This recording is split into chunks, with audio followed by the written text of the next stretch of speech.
শুধু সাংবাদিক বন্ধুগণ, আপনারা সারাদিন অক্লান্ত পরিশ্রম করেছেন, তবু আমাদের যাকে সারা দিয়ে আপনারা এসেছেন আপনাদেরকে ধন্যবাদ জানাচ্ছি। আপনারা অবগত যে আজকে 16ই ফেব্রুয়ারি আমাদের এই ত্রিপুরা রাজ্যের 2023-এর বিধানসভা নির্বাচন সংগঠিত হয়েছে। এই নির্বাচন আজকে ত্রিপুরা রাজ্যের জনগণ, আপামর জনসাধারণ উৎসবের মেজাজে বাড়ি থেকে বেরিয়ে ওনারা যে ভোটাধিকার প্রয়োগ করেছেন, আমি সকল ভোটদাতা যারা এই ভোটদাতারা যারা অংশগ্রহণ করেছেন ভোটদানে, আমি সকলকে আন্তরিকভাবে অভিনন্দন এবং শুভেচ্ছা জানাচ্ছি ভারতীয় জনতা পার্টির পক্ষ থেকে।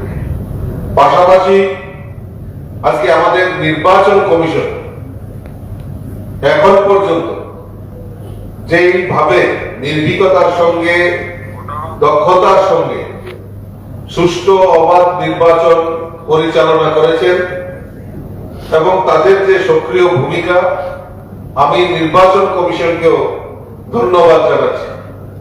পাশাপাশি আরক্ষা দপ্তরের তরফ থেকেও তাদের যে ভূমিকা তারা নির্বাহ করেছেন, আমি আরক্ষা প্রশাসনকেও আমি ধন্যবাদ জানাচ্ছি।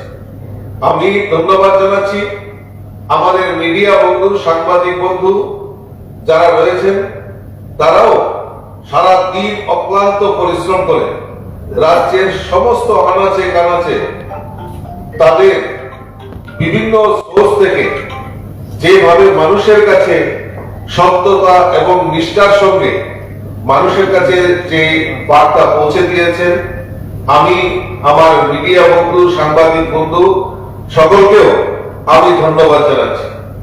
আমি ধন্যবাদ জানাচ্ছি আমাদের দেবদুর্লভ কার্যকর্তা যারা বিগত 6 মাস ধরে এই নির্বাচন 2023 নির্বাচনকে সামনে রেখে আমাদের বিগত 6 মাস ধরে সারা দিন রাত্র অক্লান্ত পরিশ্রম করে যেভাবে এই নির্বাচনে অংশগ্রহণ করেছেন এবং তাদের সঠিক দায়িত্ব পালন করেছেন, আমার সেই সকল দেবদুর্লভ কার্যকর্তা পৃষ্ঠা প্রমুখ থেকে শুরু করে বুথ কমিটি, ওয়ার্ড কমিটি, শক্তি কেন্দ্র, মন্ডল কমিটি, জেলা কমিটি, রাজ্য কমিটির প্রত্যেকটা দেবদুর্লভ কার্যকর্তাকেও আমি আপনাদের মাধ্যমে ধন্যবাদ জানাচ্ছি। সর্বপরিসরে আমাদের সকল অংশের মানুষকে আমি ধন্যবাদ জানাচ্ছি আজকের এই ভোটদানে যারা অংশগ্রহণ করেছেন। নমস্কার।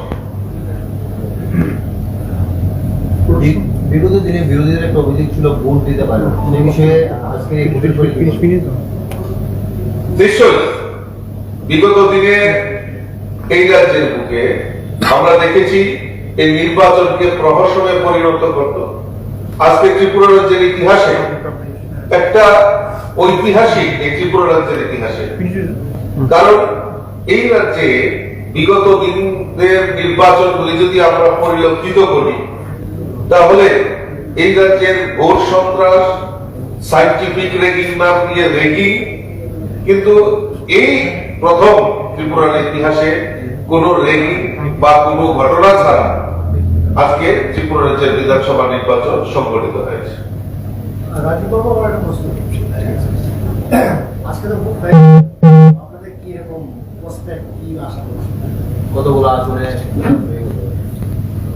দেখুন, আমরা নিশ্চিত, আমার কাছে এখন পর্যন্ত যে খবর রয়েছে যে ভারতীয় জনতা পার্টি অ্যাবসলিউটলি মেজরিটি নিয়ে ভারতীয় জনতা পার্টি সরকার পুনঃ প্রতিষ্ঠা হবে, এইটুকু আপনাদের কাছে আজকে বলতে পারি। রাজিতা, গোলাঘাটের বিজেপি প্রার্থী একটি অভিযোগ করলেন লিখিতভাবে এবং রিপোলে দাবি করেছেন, এবং আমরা দেখলাম যে 400 কোম্পানি কেন্দ্রীয় বাহিনী থাকা সত্ত্বেও এই ধরনের ঘটনা, মানে কোথাও কি খামতি ছিল কেন্দ্রীয় বাহিনী? এই বিষয়টা আমাদের কাছে নজরে এসেছে, আমরা সেগুলি নিয়ে আমরা রাত্রেবেলায় আমাদের বিচার বিশ্লেষণ হবে বিচার বিশ্লেষণের পর আপনাদের কাছে সঠিকভাবে আমরা জানি। মানে কেন্দ্রীয় বাহিনীর ভূমিকায় আপনারা সন্তুষ্ট?